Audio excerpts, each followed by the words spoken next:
Gregory, obviously she is trying to cast herself as just as pro-union as the president she's been serving with for the last 3.5 years. Not a coincidence that she was giving those remarks in Pennsylvania, and she'll be back in Pittsburgh later this week as well. Yeah, and she was in Michigan before she got to Pittsburgh, which is another, obviously, union stronghold. And she's really sort of zeroing in on those working class, middle class voters with a lot of these economic proposals.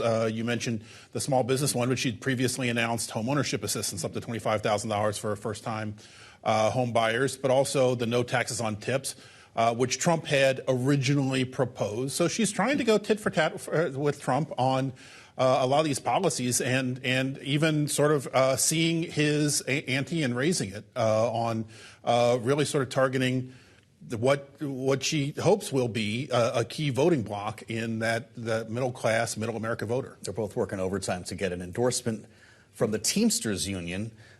We saw some members of the Teamsters actually speak at the Chicago convention for Democrats, but Sean O'Brien's holding out. He wanted an invite. Remember, he wasn't very happy about what he heard Donald Trump say to Elon Musk about firing workers trying to organize. On Sunday morning on CBS, he said, you don't hire someone unless you give them an interview. So what's taking so long? Well, I think, look, these are groups that don't want to be taken for granted. They have been part of the Democratic coalition for decades. But they've also seen the rank and file union member increasingly not listen necessarily uncritically to what their union bosses, how they want them to vote, but are looking at other issues.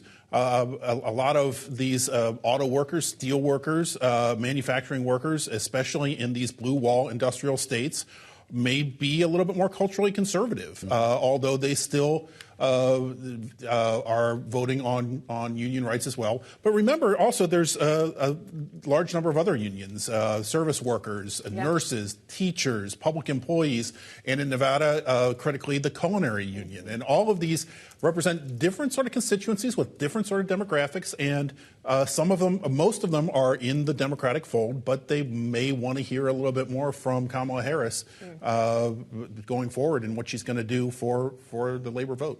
Gregory Korte with us, reporting from Bloomberg this day after Labor Day. Gregory, thank you. This all coming against the backdrop of a difficult weekend in the Middle East, with protests continuing for a third night in Tel Aviv as thousands call for a ceasefire deal with Hamas to bring home the remaining hostages in Gaza. White House Press Secretary Karine Jean-Pierre addressed the situation earlier today from the briefing room. We have made it very clear. The president over the weekend made it very, very clear as to who is responsible. It is devastating.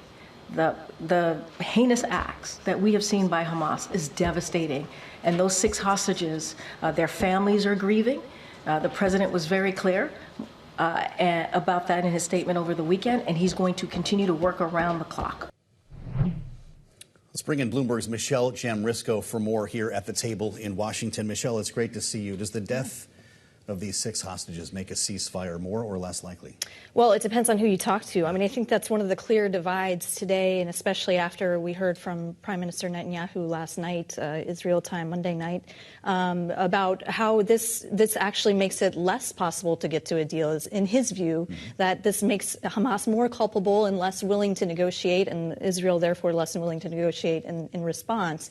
However, that's not the U.S. view. I mean, we heard from President Biden yesterday a little bit. We heard from the White House today, including National Security Council spokesperson John Kirby, who said that no, he can only speak for the U.S. He says let Netanyahu speak for himself, but this actually increases the urgency, in their view, to get to a deal that achieves 3 main things that they've been talking about for months: to end the fighting, to get aid into Gaza, and most importantly to them to release the remaining hostages.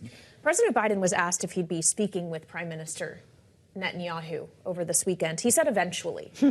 What does eventually mean? Is this not the kind of situation that would mean these 2 leaders need to talk directly as soon as possible? Right. I mean, this is kind of what we have heard throughout these months of negotiations. Is you catch President Biden in offhand, a reporter exchange a little bit of a gaggle on his travel, and he replies with 1 or 2 word answers, and then the rest of the White House spokespeople have to kind of clean that up and fill that out. But what we heard today is that obviously no readouts no calls to read out at the moment, but they will speak again, and we'll just have to wait and see what will trigger that phone call to happen again. But of course, the two leaders will be in constant communication, I'm sure.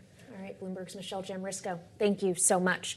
Now, just in the last hour, Bloomberg broke the news that the Justice Department has set Nvidia and other companies subpoenas as part of an investigation into antitrust violations. Officials are concerned the tech company is making it difficult to switch to other suppliers and punishes buyers who don't exclusively use its AI chips. That's according to people familiar with the investigation who asked not to be identified as discussions are private.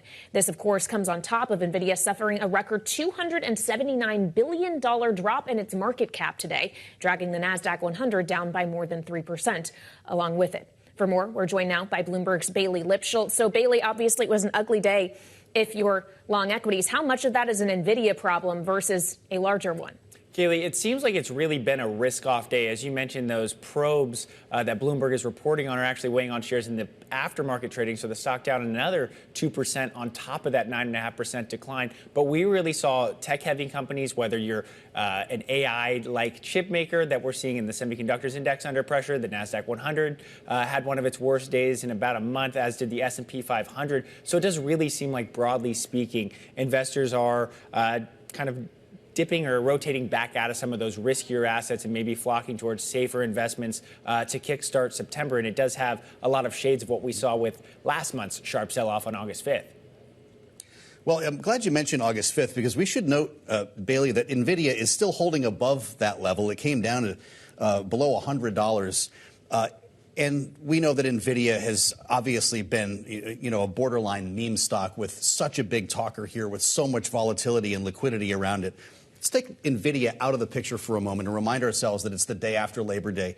How much of this is the seasonality, Bailey, that we tend to see this time of year? I think it's a part of it, Joe, and I think that that's kind of what investors are trying to digest. You are now, with Nvidia results in the rearview mirror from last week, the focus is now on economic data. We saw manufacturing data today that maybe was a touch slower or worse than many had expected. You have jobs report at the end of the week. Everyone's focused on the Fed decision later this month. So the real question is, what is the next catalyst? And that's why you see, as you mentioned, September being typically one of the worst months for U.S. markets, because we're in kind of a dearth of news right now, and it's really investors trying to right-size their portfolios in an election year, going into the fourth quarter, and trying to make a better read on what's next.